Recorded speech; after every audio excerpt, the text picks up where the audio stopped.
So this is a good question and answer that came in to the Ask Cindy portal on Leerburg, and it pertains to a recall, and I'm putting it in the course that I finished on training the recall for the pet owner. I'll read it and then I'll talk about it because it's a question about a dog that comes slowly. And that, I'm sure, happens to a lot of people that don't have a clear understanding on how to teach a recall. I'll read it, we'll talk about it. She said, my 1-year-old dog comes slowly when I call her. What can I do to increase her speed on the recalls? I just read an article that said I should lay on the floor and pat my dog and let her lay at my feet. If I let her lay on my feet, will that make her think that she's more dominant? I don't think so. Whoever wrote that article's probably only been training dogs for a week or two.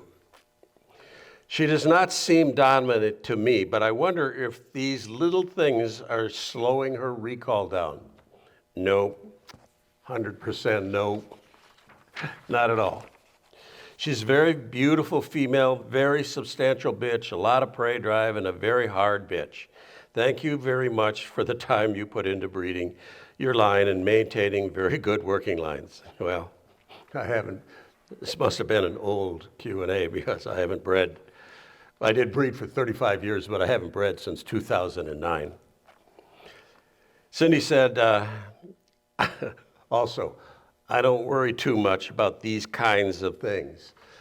Slow recalls are a result of what happens when your dog gets to you.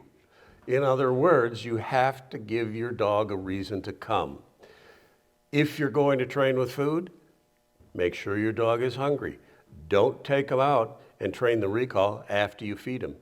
If you're going to train with food, make sure you understand what high-value food rewards are. Make sure you understand what your dog's high-value food rewards are, because your dog's high-value food reward may not be what my dog's high-value food reward is. Give them enough reason to do it. Teach them that when they do come, they don't just get one little piece of food. Let them have 5 or 6 pieces of food. Load your food in both hands. Your dog comes in, give them a piece of food, give them a piece of food. Tell them how great they are. Tell them they're the best dogs in the world. Give them another piece of food. What do you care? They don't have to be big chunks of food. Give them, if they're high value, you can give them little pieces of food, but make sure they're pieces of food they can eat real quickly, because you don't want to give them a piece of food and then sit there and wait for a minute while they chew on it and then swallow it. And think of rewards like this. You will never hurt your dog if you give them too many rewards. You can hurt your dog, and obviously that's what's happened here, when you don't give them enough rewards or the right reward.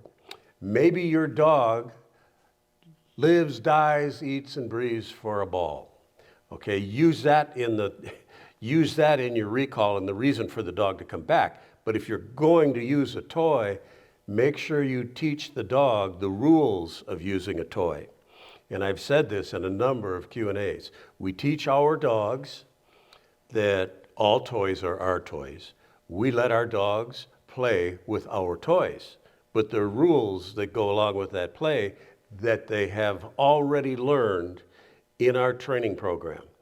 And they learn that, or we'll get the toy out and we'll toss it and they have to go get it. When they get it, they need to bring it back when we call them to bring it back. When they do bring it back, they have to give it back to us when we ask them to give it back. And that's a whole training protocol. And if they've gone with that, then if they've gone through that protocol and they know it, it's all done on leash, then you can use a high-value toy for a recall. We like food because I can reward my dog with 5 or 6 pieces of food. When they come back, it's awful hard to get a dog to take 6 tennis balls and get them in his mouth. Doesn't work that way. So usually high-value toys are added after after the dog has learned how to do the recall, and it's just a new reason for him to come back. So, what have I got? Oh, yeah. If you have a problem like this that you've created because your training steps haven't been that good, you may think about changing the name or the command that you're using. Let's say you've been calling your dog to come to you and you're using the come command. They don't associate coming with getting very good stuff. So change it to here. And the here command means I'm going to give 5 or 6 or 7 pieces of food and really good food when I come in. Just a thought. I have the recent course I just finished is titled Training Your Dog to Come When Called. It's really, really, really good. It's a course that I should have done 25 or 30 years ago. But it's a course that's going to teach people how to get a good recall all the time. All the time. And their dog is going to come every time, all the time. So take a look into that. I'm putting this Q&A actually into the Q&A section in that course. That's because I think this is a really common thing that comes up with people that need help learning how to train dogs.